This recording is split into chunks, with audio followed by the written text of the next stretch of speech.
Greetings smartwatch fans! Babalikan ulit natin ang Huawei Band 10. At sa video na ito, papakita natin sa inyo kung paano nga ba i-activate ang GCash payment feature dito sa Huawei Band 10. Kasi nang binili natin to, hindi pa available ang GCash na functionality.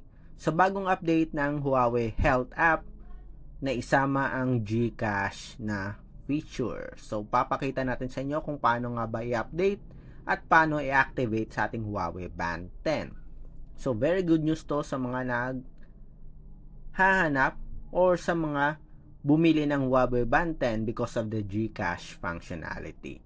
Okay, so panoorin nyo yung video nito at sa mga hindi pa subscriber ng ating YouTube channel, subscribe na sa nag-iisang Smartwatch Pinoy TV. Okay, so start tayo. Yung Huawei Band 10 natin ay connected na sa Huawei Health app. Napapansin nyo, connected tayo dito. And yung bagong update natin, okay, punta lang kayo dito sa profile natin.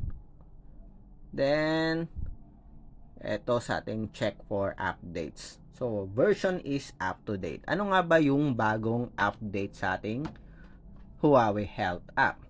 So, ito, papakita ko sa inyo. Adjust lang natin yung screen display para mas maliwanag. Okay, ito sa Huawei Health natin. Check nyo lang yung update. Okay? Kung napapansin nyo dito, okay, may dot dito. So, bagong update to sa ating Huawei Health app. So, check update. So, ito yung bagong update natin. Again. So, 128 MB yung size. Ito yung details. So, the health community supports one-way data sharing with family members, interface and user experience optimization for multiple functions.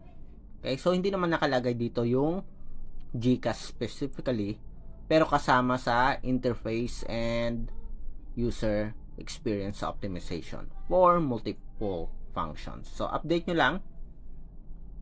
Then, eto, updating in the background. So, hintayin nyo lang na mag-update yung device nyo. Okay? After ma-update, ito na yung check nyo yung Huawei Band 10 nyo. So, paano nga bang mag-check kung mayroong functionality ng GCash? So far, wala namang option dun sa support app. Okay, papakita natin sa inyo. Okay, so ito yung device natin. So, Huawei Band 10. So, walang nakalagay dito na option. Device settings, app management, walang nakalagay na GCash. Okay? So, walang option. So, kahit dito sa profile natin, wala rin. May data, may achievements, settings, tingnan natin. Wala rin. So, automatically, installed na kagad or set. Okay, dito sa ating Huawei Band 10. So, para ma-check, punta lang kayo dito sa settings. And yun, meron na siyang payment. Before, wala kasi yan. So, tap nyo lang yung payment. And ayun, nakalagay. Payment available GCash. Okay, refresh natin ulit. So, tingnan natin kung magbabago. Okay, refresh successfully. So, i-activate nyo lang. Tap on activate. And automatically, magsaset yan for the GCash functionality.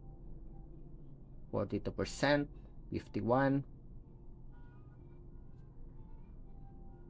And ayun na. GCash has been added to your home screen. Open the app and activate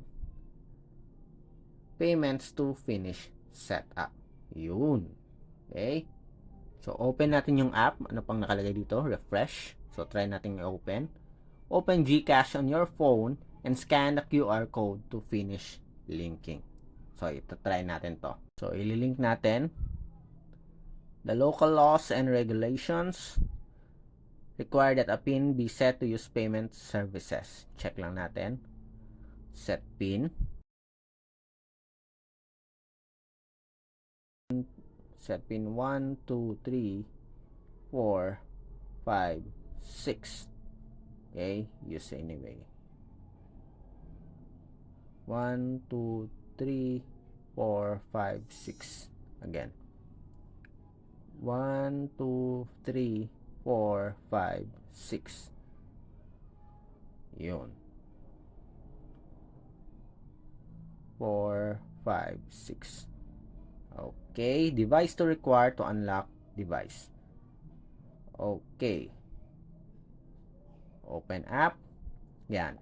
So, scan nyo lang to sa GCash nyo and automatically ma-activate nyo na yung GCash feature dito sa ating smart wearable.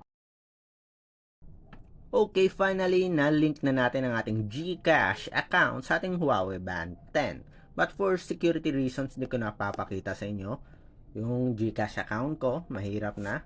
But so far, na-link na natin, activated, and we will try this sa mga partner stores kung mag-work ba yung GCash account natin for payment. Again, very good news for those na hinihintay yung feature nito sa kanilang Huawei Band 10. So, kung may mga katanungan kayo, drop lang ng comment sa baba. And of course, keep your band safe. Make it sure na hindi mawawala yung fitness tracker nyo. And of course, put a very good security PIN code for your Huawei Band 10 to make your GCash account safe. Again, subscribe na sa ating nag-iisang Smartwatch Pinoy TV.